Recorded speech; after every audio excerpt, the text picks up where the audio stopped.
Regulasi yang dirancang dengan baik dapat menciptakan lingkungan bisnis yang stabil dan menarik bagi investor.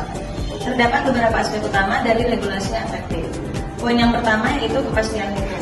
Regulasi yang jelas dan konsisten akan meningkatkan kepercayaan investor dan pelaku bisnis dalam menjalankan usaha. Poin kedua yaitu kemudahan perizinan. Prosedur yang sederhana dan transparan mengurangi birokrasi yang menghambat pertumbuhan usaha. Selanjutnya ada persaingan usaha yang sehat. Regulasi anti monopoli mencegah dominasi pasar oleh segelintir perusahaan dan memberikan ruang bagi pelaku usaha baru. Dan poin yang terakhir yaitu stabilitas makroekonomi.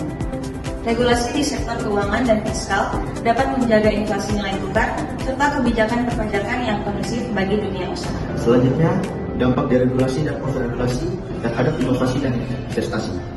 Yang pertama, deregulasi adalah pengurangan atau penyederhanaan aturan bisnis untuk meningkatkan efisiensi dan daya saing ekonomi. Beberapa manfaat deregulasi adalah: yang pertama, meningkatkan inovasi dengan lebih sedikit hambatan birokrasi. Usaha lebih fleksibel dalam mengembangkan produk dan layanan baru. Kedua, mempercepat investasi.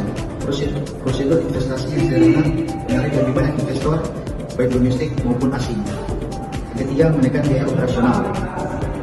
Regulasi yang lebih longgar mengurangi beban kepatuhan yang mahal bagi bisnis. Namun, deregulasi yang berlebihan dapat berdampak negatif, seperti yang pertama, risiko timbangan dan monopoli. Tanpa regulasi yang memadai, perusahaan besar dapat mendominasi pasar, menghambat kompetisi. Yang kedua, potensi krisis keuangan. Deregulasi di sektor keuangan tanpa pengawasan ketat dapat menyebabkan spekulasi berlebihan dan krisis ekonomi. Selanjutnya, poin selanjutnya overregulasi, hambatan bagi pertumbuhan usaha. Sebaiknya regulasi yang berlebihan atau overregulasi dapat menghambat inovasi investasi dengan 3 cara. Yang pertama, meningkatkan beban administratif. Peran yang terlalu kompleks menyulitkan pelaku usaha untuk mematuhi ketentuan hukum. Yang kedua, mengurangi fleksibilitas bisnis. Kewajiban hukum yang ketat dapat membatasi kreativitas dan strategi perusahaan dalam menghadapi perubahan pasar. Yang ketiga, menurunkan daya saing global. Negara dengan regulasi yang kaku sering tertinggal dari negara lain yang lebih fleksibel dalam mengadopsi inovasi. 3. Studi kasus perbandingan regulasi bisnis di negara dengan pertumbuhan ekonomi besar. Regulasi bisnis yang efektif memainkan peran penting dalam mendorong pertumbuhan ekonomi dengan menciptakan iklim usaha yang kondusif. Namun, baik deregulasi maupun overregulasi memiliki dampak yang signifikan terhadap inovasi dan investasi. Berikut adalah perbandingan regulasi bisnis di China, India, dan Vietnam, 3 negara dengan pertumbuhan ekonomi besar dalam kaitannya dengan pembahasan sebelumnya. Yang pertama yaitu China. Regulasi yang terkontrol dan terencana. China menerapkan regulasi bisnis yang cukup ketat tetapi terstruktur. Memberikan kepastian hukum bagi investor.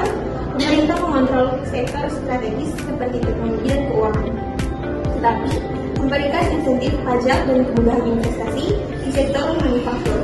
Namun, overregulasi di beberapa faktor seperti teknologi rendah seringkali membatasi inovasi dan menimbulkan ketidakpastian bagi bisnis. Meski begitu, kebijakan fiskal dan moneter yang stabil tetap menarik investasi asing.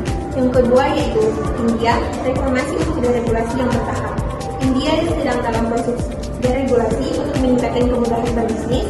Upaya digitalisasi, perizinan dan reformasi pajak atau GST telah mengurangi birokrasi sehingga mempercepat investasi. Namun, India masih menghadapi hambatan administratif dan birokrasi yang kompleks yang dapat menjadi contoh overregulasi di beberapa sektor.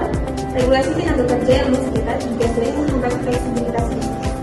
Yang ketiga, Vietnam, deregulasi untuk menarik investasi asing. Vietnam adalah contoh sukses deregulasi yang efektif. Pemerintah telah menyederhanakan perizinan bisnis, menurunkan pajak perusahaan 20% dan memberikan kepastian hukum bagi investor asing. Dengan kebijakan yang mendukung persaingan usaha yang sehat, Vietnam berhasil menarik banyak perusahaan manufaktur global yang mencari alternatif selain China. Namun, tantangan utama Vietnam adalah kurangnya regulasi ketat di beberapa sektor yang bisa meningkatkan risiko monopoli atau eksploitasi tenaga kerja. Kesimpulan dari hasil diskusi kami, itu China menerapkan regulasi yang stabil tetapi ketat, India berada dalam fase transisi deregulasi, dan Vietnam sangat terbuka bagi investasi dengan regulasi yang cepat. Studi kasus ini menunjukkan bahwa regulasi yang seimbang antara perlindungan dan fleksibilitas adalah kunci dalam menciptakan pertumbuhan ekonomi yang berkelanjutan. Demikianlah presentasi dari kami kelompok 1. Semoga materi yang kami bawakan dapat bermanfaat. Kurang lebihnya dari kami mohon maaf. Dan sebelum itu izinkan saya membawakan pantun. Jalan-jalan ke Kota Medan. Jangan lupa memberi rambutan. Terima kasih atas perhatian. Sampai jumpa di lain kesempatan.